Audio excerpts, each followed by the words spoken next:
प्रिय मित्रगण, मैं आपके समक्ष आज कुछ साधारण सा विषय लेकर आया हूँ। बहुत दिन हो गया जी आपके साथ मेरा रूबरू होने का मौका नहीं मिला, तो मुझे विश्वास है कि बहुत दिन होने के बावजूद भी रिश्ता ख़त्म नहीं हुई। तो आपके रहमान अचाज या रहमान शाह जैसा नाम से आप पुकारते थे, उसी अंदाज से अभी भी मुझे देखिएगा तो आपको समझ में आ जाए कि आपके साथ मैं क्या चीज़ बोलने आया हूँ। आप इस ब्लैक बोर्ड पे देख रहे हैं लिखा हुआ शब्द में ग्लैंस एट ग्रामर, और आइए आप ग्रामर को देखिए और उसको समझने का प्रयत्न करिए। तो uses of May and might, हम लोग इसके दो चीज आज समझेंगे, एक है मे और एक माइट। ये दोनों ही हम लोग मालूम है कि ये मॉडल्स हैं और इसके हेल्पिंग वर्ब भी कहा जाता है। तो इसके मॉडल इसलिए कहा जाता है क्योंकि ये दोनों वर्ब आपके जो वाक्य का जो मोड है उस मोड को सही माने में किस ढंग से किस ओर से ले जाता है ये क्लियरली दर्शाता है। तो हम लोग चले ज़्यादा समय को ज़ाया नहीं करते हुए हम लोग इसको डिस्कस करने लगते हैं। Uses of May and might, मैं इसको मिटा देता हूँ, आपको तो देख लिए होंगे। तो ये जो पहले है फॉर ब्लेसिंग एंड विशिंग और कर्सिंग, किसी को आशीर्वाद देने के लिए, किसी के विश करने के लिए, गुड विश करने के लिए, और कर्सिंग अभिशाप या श्राप देने के लिए मे का प्रयोग होता है। क्या बोला हमने? पहले आशीर्वाद, विशिंग और कर्सिंग। आशीर्वाद,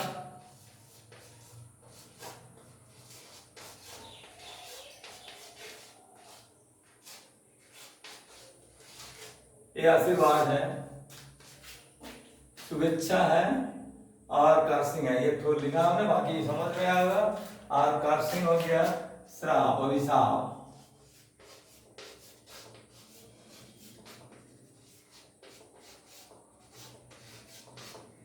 हाँ, ये अभिशाप देने के लिए भी ये कर्सिंग के प्रयोग होता है। विश होता है, शुभेच्छा, अच्छे किसी बारे में सोचने के लिए। ये सब जब प्रयोग होता है तो हम लोग इसके कैसे इस्तेमाल करेंगे ये देखना है। जैसे कि हम लोग बोलेंगे कि आप खुश रहिए, आप स्वस्थ रहिए, आप उन्नति कीजिए, तो आप बहुत दिन तक जिए। ये जो वाक्य है ये बात को समझिए। मे यू लिव लॉन्ग, मैं आपको आशीर्वाद देता हूं कि आप बहुत दिनों तक जिए, लंबी उम्र हो आपको। ये जो लंबी उम्र है, मे यू लिव लॉन्ग, ये आपके ब्लेसिंग्स के लिए होगा।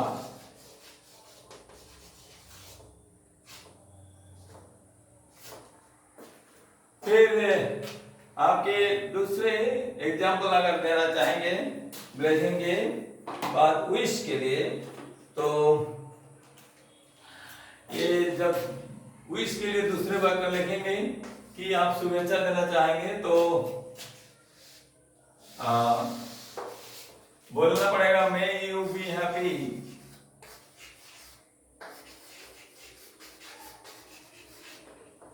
और तीसरा एग्जाम्पल अगर बोलना चाहेंगे तो बोल सकते हैं मे यू हैव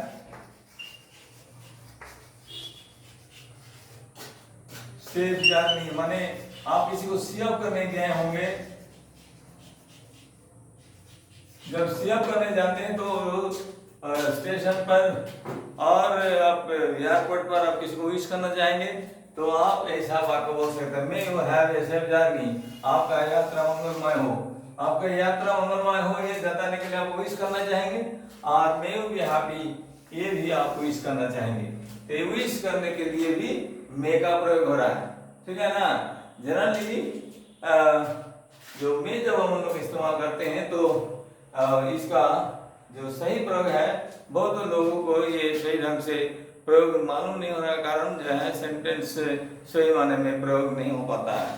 तो इसमें आप लोग बचपन से शुरू से ही स्कूल लेवल से ही ठीक ढंग से सीखना प्रयत्न करेंगे तो आपका वाक्य जो है और सुधर सकता है। फिर तीसरा विषय जो मैं आप लोगों के सामने बोलना चाह रहा हूँ वो है पॉसिबिलिटी। पॉसिबिलिटी माने संभावना। संभावना, जब ये संभावनाएं बता जरा,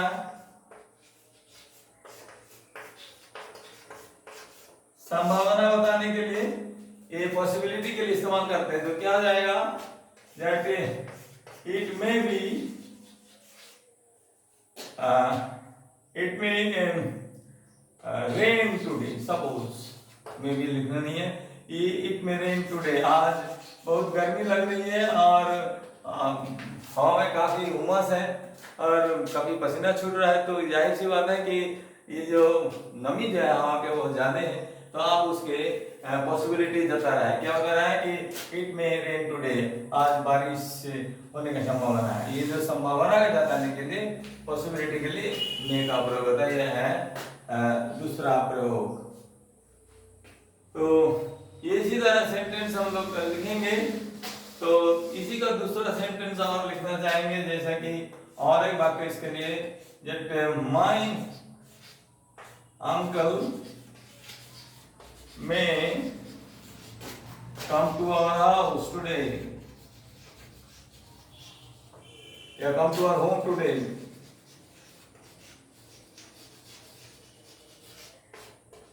मेरे मामा जी मेरे घर आज आएंगे। ये जो पॉसिबिलिटी आने का संभावना है, ये बताने के लिए यहाँ पे मैं प्रयोग क्या किया। हम लोग इससे पहले बताए थे कि कैन का भी प्रयोग संभावना के लिए होता है, लेकिन मैं उसके लिए काफी यथार्थ है, आप उसको ध्यान देके सीखना होगा। फिर यह है पॉसिबिलिटी हो गया। ये बात तीसरा जो है, तीसरा एग्जाम्पल हम लोग पढ़ेंगे परमिशन के लिए। परमिशन के लिए माने क्या होता है, अनुमति। अनुमति देने के लिए, परमिशन देने के लिए भी मे का प्रयोग होता है। जैसे कि हम एग्जांपल बताएंगे कि you may go out and play now, you may go out and play now. गले का खर्च है भाई, अगर आपको समझने में थोड़ा दिक्कत आ रहा होगा तो आप थोड़ा गौर कीजिएगा। मेरा अनुरोध है कि आप गौर करेंगे तो आपके जरूर समझ में आ जाएगा, ये मेरा विश्वास है और आप पर आस्था भी है। तो ये you may go out and play now, ये आपका अनुमति जता रहा है। क्या जता रहा है कि आप बाहर जाके खेल सकते हो। तो ये परमिशन के लिए प्रयोग किया गया, इसको परमिशन देने के लिए। अगर परमिशन पाने के लिए होगा, इसका दूसरा मे आई गो आउट सैर। सैर ऐसा शब्द है, सम्मान सूचक शब्द है, और इस शब्द को पहले कॉमा देना पड़ता है और यहाँ पे क्वेश्चन मार्क देना पड़ता है। मैं गो आउट सैर, ये होता है परमिशन पाने के लिए। जब परमिशन चाहेंगे तो आप इसका प्रयोग करेंगे मे का। फिर गया चौथा प्रयोग। चौथा प्रयोग यह है, आपको बताया कि फॉर्मल, किसी को फॉर्मल रिक्वेस्ट के लिए अपने दोस्तों के बीच में फॉर्मल रिक्वेस्ट, जैसे बताएंगे मे आई हेल्प यू, ये हो गया फॉर्मल रिक्वेस्ट, माने अनुरोध के लिए।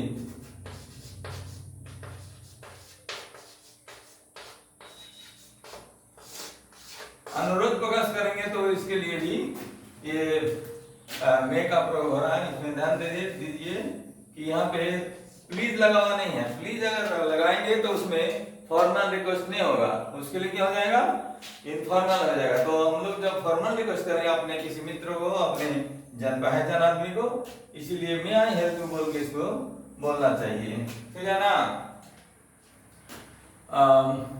जैसे कि दूसरा एग्जाम्पल उसी का ही, मे आई यूज योर अम्ब्रेला, या मे आई यूज योर बाइक, ये इसी तरह ये भी एक फॉर्मल रिक्वेस्ट है। क्या मैं आपके बाइक इस्तेमाल कर सकता हूँ? तो ध्यान रखना है कि हम लोग मे का प्रयोग जो 4 प्रकार बताएं, पहले बताए पॉसिबिलिटी के लिए, संभावना के लिए, ब्लेसिंग्स के लिए बताएं, और विश के लिए बताएं, कर्सिंग के बताएं। तो कर्सिंग का एग्जाम्पल शायद छूट गया होगा, तो आप फिर एक बार वो उदाहरण दे रहा हूं जब कर्सिंग कैसा होगा। कर्सिंग तो छूट गया होगा, तो इसमें एग्जाम्पल नंबर जो क्वेश्चन 1 दिए थे उसी का ही चौथा एग्जाम्पल, जैसे कि कर्सिंग, कर्सिंग माने श्राप देना, जैसे कि may you die, may you die of hunger,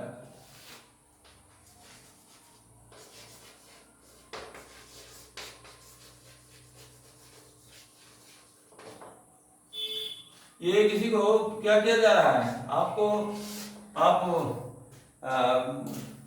अनाहार में बगैर खा के मरे तो भूखमरी में मरे, तो भूखमरी में मरने के लिए जो बोलेंगे तो निश्चित रूप से आशीर्वाद नहीं है, तो क्या हो जाएगा? अभिशाप हो गया कि आप बहुत सताए हमको, और अभिशाप इसीलिए आपको देता हूं कि आप जब आपको समय आएगा जीने के लिए खुद का, तो आप इसी तरह परेशान होकर मरे, फिर अभिशाप हो गया। ठीक है ना?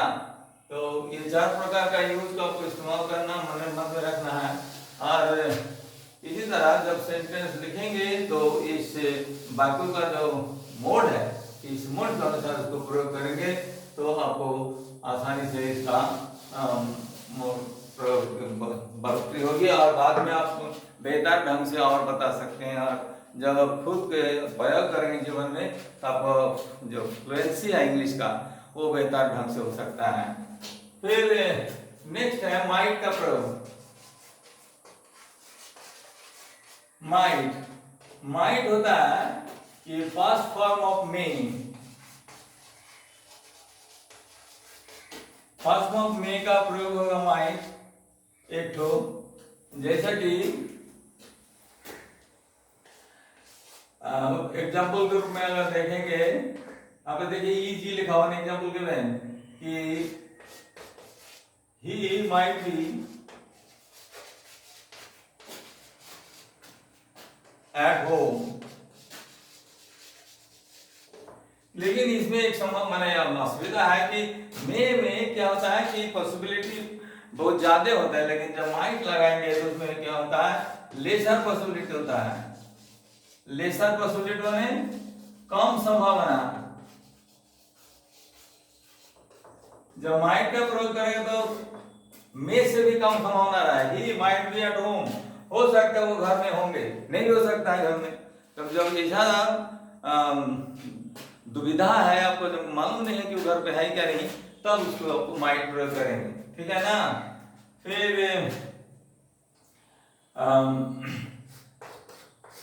इट माइट बी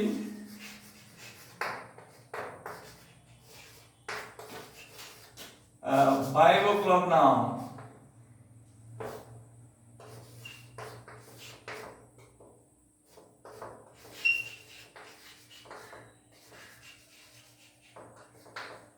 अब श्योर नहीं है कि 5 बजे आगे नहीं, ठीक है ना? 5 बजे में देर भी हो सकता है, आगे भी हो सकता है, नहीं हो गया होगा, तो आपको जानकारी नहीं है तो अंदाज करके बोल रहा है, तो माइट बोलेंगे, तो मैं नहीं बोलेंगे। और इसी तरह आपका संभावना का जब कम रहता है उसमें माइट का प्रयोग करेंगे। ठीक है ना? एक नंबर हो गया लेस पॉसिबिलिटी। कौन सा पॉसिबिलिटी? Laser possibility. लेसर माने कम संभावना है, लेसर, लेसर पॉसिबिलिटी। दूसरा है a polite, polite request. Polite request का मीनिंग होता है किसी को नम्रता के साथ, किसी को विनम्र भाव से रिक्वेस्ट करना। जैसे कि एग्जाम्पल अगर लिखेंगे,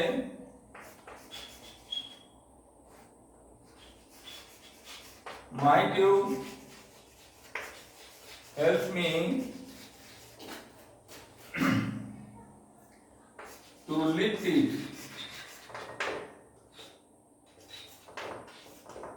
तो this is called lift comma देकर यहाँ पे प्लीज लगाना पड़ेगा। यहाँ पे कॉमा होगा और फिर लिखेंगे, फिर लिखेंगे प्लीज।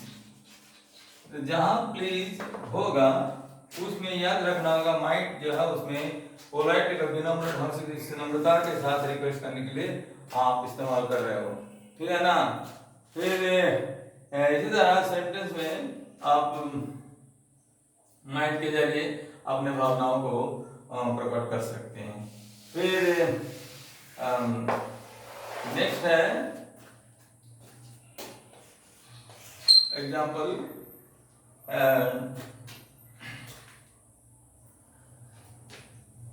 किसी का आपके यहाँ आने का संभावना है या कम है, नहीं भी है, तो उस तरह सिचुएशन में तो आप लिखेंगे he might attend the party. तो ये जो है लेसर पॉसिबिलिटी है और इसमें लेसर पॉसिबिलिटी जगह और इसमें क्या है कि नॉट पॉसिबल एट ऑल, और हो सकता है कि उसमें क्या है कि आप इट इज नॉट श्योर। जब आपको लगता है कि निश्चित नहीं है, आप कोई भी चीज जब श्योर नहीं है तब आपको इस तरह का सेंटेंस प्रयोग कर सकते हैं। He might attend the party, वो अटेंड करेगा भी नहीं करेगा निश्चित नहीं है, तो इस सिचुएशन में आप माइट का प्रयोग करेंगे। तो मित्रों, हमें बहुत ही संक्षेप में दो ही मॉडल आपको प्रयोग करना सिखाने की कोशिश की है। एक्चुअली गले में खरोच होने के कारण बोलने में दिक्कत हो रही है, तो और तबीयत जब थोड़ा और ठीक होंगे तो आपके साथ फिर और होंगे। आप इसको अगर जहन में लेंगे, आपको पसंद आया, आपको समझ में आ गया होगा, तो कृपया ये आप लाइक कर दीजिएगा। आप मित्रों के बीच में इसको प्रचार करने के लिए उसको शेयर कर दीजिएगा और बेल आइकन दबा के मेरा ये चैनल को थोड़ा अगर आपके साथ लिंक कर लीजिएगा, तो भविष्य में और भी जो ग्रामेटिकल मैटर्स जो आपके साथ में शेयर करने जाऊंगा तो आपके समझ में आ जाएगा और आपको प्रयोग में उसको ला सकते हैं और इसी तरह आपका विकास हो सकता है। तो आज के लिए इतना ही। सभी लोग स्वस्थ रहिए, खुश रहिए, ज़्यादा से ज़्यादा संभावना हो कि आप और ज़्यादा इंटेलेक्चुअल बन जाए, इसी उम्मीद के साथ मैं यहीं पे इसका समाप्त करता हूँ। धन्यवाद।